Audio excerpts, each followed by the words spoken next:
Hello everyone. Today I'm here with the Goodreads Choice Awards 2022 reaction and voting video. So I am really excited to show you guys what I voted for and all my thoughts on this year's Goodreads Choice Awards. So let's get started. So here we go, the best books of 2022. So I tried to record this and it didn't record, so I have already looked at this, but here we go.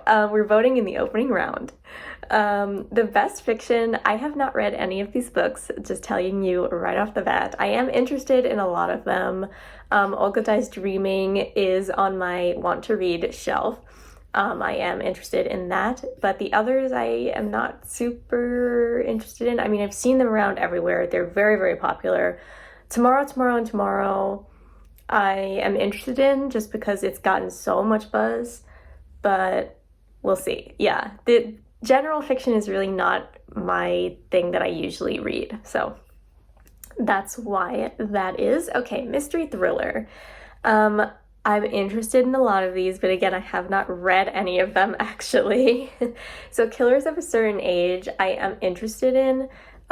Because it was a book of the month pick and it's gotten some good reviews, some like not so good though. It's about old women assassins. I mean, it sounds pretty cool. I'm interested in it. Jackal I am very interested in. And Wrong Place, Wrong Time is like a time travel murder mystery, which sounds really, really cool. And it's gotten such great reviews. Actually, I'm going to move this from considering to definitely want to read because I definitely want to read it. And then the last one I'm interested in is All Good People Here, which is by one of the hosts to a crime, like true crime podcast that I listen to. So even though it hasn't had the best reviews, I really am interested in it because that's a great podcast. So yeah, but the others I have not read. Historical fiction though, I have voted for Four Treasures of the Sky, which was an absolutely amazing book about this young Chinese girl who is kidnapped and sold into basically sexual slavery in San Francisco, and her journey to escape and find freedom, maybe. Yeah, it's very tragic. It's a very sad book, but it was so powerful. An easy 5 stars. It's so easy. It's really good and it should win. But I don't know if it will because look what it's up against. Up against Taylor Jenkins Reid, which I don't want to read. It's up against Hester, which has gotten a lot of buzz. Isabel Allende. I mean, it's up against some strong contenders. The other one that I have read is Peach Blossom Spring by Melissa Fu, which is a generational story about a Chinese family. And this was very good. I gave it 4 stars. It was really good. I liked Four Treasures of the Sky better. I think it was much more powerful and it's a story that you really don't see told. And it really deserves to win. That's my opinion. And The Bookwoman's Daughter I really want to read because The Bookwoman of Troublesome Creek was one of my favorite books when I read it, and this is its sequel, so I really want to read that. I just haven't gotten around to it yet. All right, so let's go to fantasy.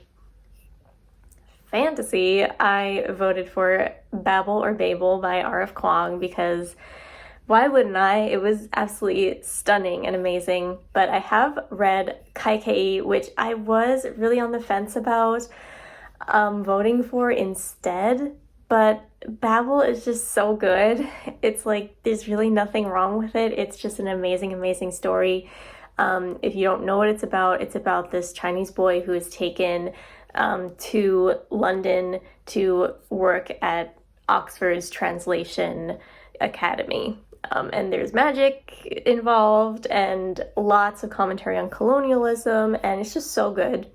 Especially as a person who has studied translation myself, it was phenomenally done and definitely deserves to win. And honestly, I think it will win. It's just gotten so much buzz for a good reason. But it's up against really strong contenders like the Atlas 6 I haven't read, but everyone loves it. And Kate Jemisin, although this is a sequel and usually sequels don't win, I don't know. Kaikei, like I said, I really wanted to vote for because it was also a 5-star, but I just think Babel deserves to win. Electra I want to read because I read Jennifer Saint's Ariadne, and I really liked that. And then Thistlefoot and Daughter of the Moon Goddess are also on here. And Women Were Dragons. So I've read a lot of these, actually. Thistlefoot I really liked. I liked all of these fine. I gave them all 4 stars. So they weren't obviously going to be my picks for the vote, but they were all really, really good. And I want to read Legends and Lattes. I really need to read that. And The Book Eaters as well, I am interested in. So there we go. Okay, now on to Best Romance. So I voted for, of course, Delilah Green Doesn't Care by Ashley Herring Blake, because it was just amazing and an easy 5 stars. I don't think I have read any others because that's the only Savick one on there, so that was easy. So there you go, and I'm not interested in any of the others. I don't think it'll win. It's up against Colleen Hoover, but for science fiction, I read quite a few of these, and it was tough. First, my pick was How High We Go in the Dark, because I cannot believe that people aren't talking about this more. This should win a lot of awards. It was stunning. How High We Go in the Dark by Sequoia Nagamatsu is a post-apocalyptic book, but it's also like a series of vignettes. It's almost like a short story collection, although it's called a novel and not a short story collection. So that might be why some people are rating it low, but it's just so amazing. It's amazing. It blew my mind. Ocean's Echo, I really want to read. I just haven't gotten to it yet. Genesis of Misery, same thing.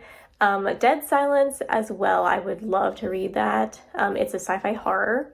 Nona the Ninth, I read and I liked it fine. It was a 3.5, so I definitely wasn't going to vote for that, but it was obviously it was good because it's the Laksh Tomb.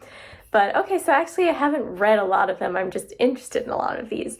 But yeah, How High We Go in the Dark was an easy pick. Easy pick. It was so good. So yeah, and hopefully I get to some of the others soon. Horror. White Horse by Erica T. Worth, which was again an easy pick. This was one of the best books I've read this year, hands down. It's about an urban Native American who finds this old bracelet of her mother's. Her mother has died, and she starts seeing visions once she finds this bracelet, and she has to kind of discover what happened to her mother. It's amazing. It's so good. The main character in this book was so good. She's very punk, very snarky, just an amazing character to follow. She is so great. One of the best books I have read this year, absolutely. I've read What Moves the Dead. I think I have pretty much the same opinion as everyone else. Like, it was really good and enjoyable, but it wasn't a 5-star. The Fervor and Devil Takes You Home, I do want to read. Our Wives Under the Sea, I did read that. It was a 4-star. It was fine. It was really slow and more literary horror, which is not my thing. If I'm going to read horror, I want it to be like real horror, like scary. I don't want it to be like literary, you know? I don't know. Juniper and Thorn, I want to read. House of Hunger, I read. It was okay. It was basically just vibes and no plot, which is fine, but it definitely was not going to be my pick. The Hacienda was amazing though. I rated this a 4.5. This is kind of a Rebecca retelling set against the backdrop of the Mexican Revolution, and it was really good. But White Horse just took the cake. It was really amazing. So lots of great picks here for horror. For humor, I have not read any humorous books. It's really not what I read, so we're just gonna skip that. Nonfiction, I picked the only one that I have read from this list, which is All the Living and the Dead, which I mentioned in my nonfiction recommendations video recently. This is about the death industry, like it says, from embalmers to executioners, and exploration of the people who have made death their life's work. It was just super entertaining. Haley Campbell handles this really difficult topic with sensitivity while also keeping you engaged and entertained. And it was just great. It was so informative and really, really interesting. So I definitely wanted to vote for that. Some of these books I have heard of, but I haven't read. So we're gonna go to Memoir and Autobiography.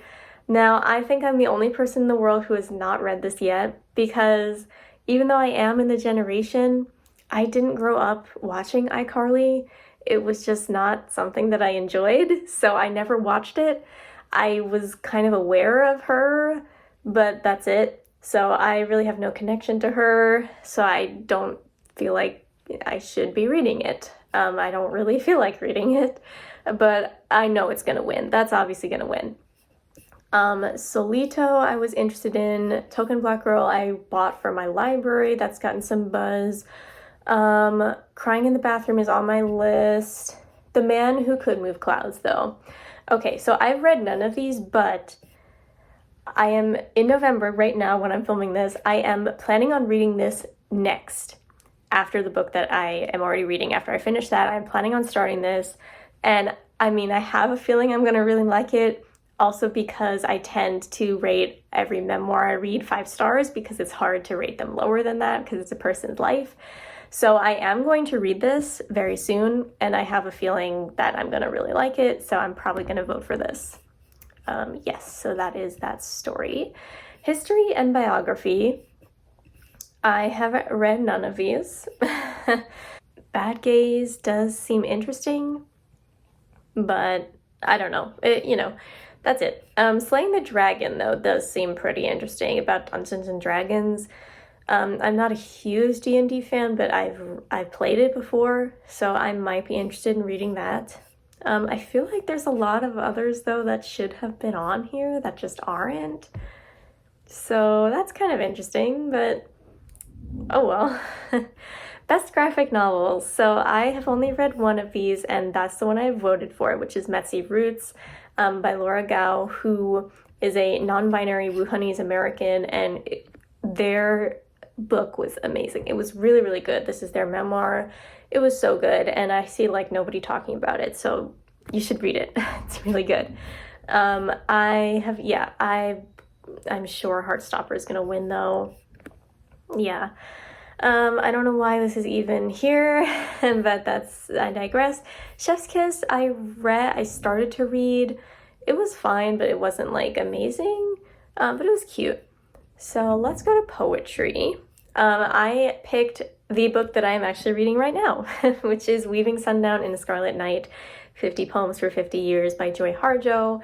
I have talked about Joy Harjo before. I really, really like her work. She was the first Native American woman poet laureate of the United States, and her poems are amazing, and this is her most recent collection, so that is why I voted for that, and also it's the only one I've read. I do want to read Time is a Mother by Ocean Vuong. I've never read an Ocean Vuong before, so I definitely want to read him. Okay, now we get interesting. This is where I voted for Kai Kei. Yeah, because best debut novel, I already voted for How High We Go in the Dark in Sci-fi. Daughter of the Moon Goddess, again, I rated it 4 stars. It was good. Thistlefoot and the Hacienda are there, and Our Wives Under the Sea, and they were all really good, but they were all 4 or 4.5 stars. So I was like, all right, How High We Go in the Dark, I already voted for, so we have Kai Kei here. I'm gonna vote for Kai Kei. It was amazing. When I was reading it, I could not believe that it was a debut. The writing was masterful, just absolutely masterful. And it deserves to win something. So I really, really hope that it wins this because it really deserves something. It's amazing. Okay, now YA fiction. I voted for Ophelia After All by Raquel Marie, which is a very cute contemporary sapphic novel, and it's just so adorable. One of my favorites that I've read this year. Very heartfelt, and something that I wish I had had as a high schooler. But it was tough because I also read She Gets the Girl, and that was also 5 stars. So yeah, it was tough, but I think I loved Ophelia After All so much, and that was such a great read, but this was too. But yeah, so I already voted. I voted for Ophelia After All, But The Weight of Blood I've also read. That was a 4-star. Oh yeah, this was hard too because I Kissed Shara Wheeler was on there and that was so good. I loved that book so much. But I think Ophelia, after all, just like, I don't know, like has a special place in my heart. It was just so good. I've also read The Lesbiana's Guide to Catholic School and Loveless, which were both fine, but yeah, Ophelia, after all, was definitely my pick. Wow, I read a lot of these. Okay, and I do really want to read As Long as the Lemon Trees Grow. I got that from Book of the Month. I just have not gotten to it yet. All right, YA fantasy and sci-fi. I chose A Magic Steeped in Poison because that was an amazing, amazing book. The sequel was a little like okay, but this book, the first one, was amazing. The Girl Who Fell Beneath the Sea, I read. It was a 4-star for me personally. I liked it. I just thought it was a little slow and hard to connect with the characters as much. The Sunbearer Trials, I am in the middle of, but I took a break.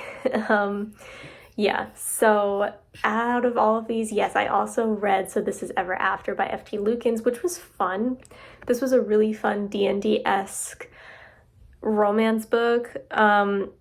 And it was fun, but like the humor in it was a little forced, and there were also like a lot of characters that didn't really get development. I don't know. Magic Steeped in Poison was amazing simply because of the magic system. The magic system is that different types of teas have different magic in them, and I love tea. So I had to vote for that. That was amazing. A 5-star for me. And then last category, Best Middle Grade and Children's. I voted for Zachary Ying and the Dragon Emperor, which was genuinely one of the most fun books I have ever read. It was amazing. This is kind of a Chinese Percy Jackson / Yu-Gi-Oh! It was so good. It was funny in all the right parts, and Shiran Jie Zhao's humor really, really works for middle grade. I think they are an amazing middle grade writer, and I can't wait for the sequel to this because it does set up a sequel. It was just amazing, and it was really good, and it also deals with a lot of interesting issues in today's world, especially with Muslims in China, so that was really interesting. It was just so much fun. I loved it. And that is the only one I've read so far out of these, I believe. I do want to read The Witchlings, but I haven't gotten to it yet. So that is my Goodreads Choice Awards of 2022. There's a lot on here that I haven't read, which I'm aware of, but everyone always votes for the ones that they've read and the ones that they like, so I know it's a popularity contest, but it's a lot of fun, and I will be back with my update for, maybe I'll do another video when we're in the semi-final round, or whatever it's called, the final round. We'll see. If you like this video, let me know if you want to see that. And if you like this video, please like and subscribe to my channel for more bookish videos, and I'll see you next time. Bye!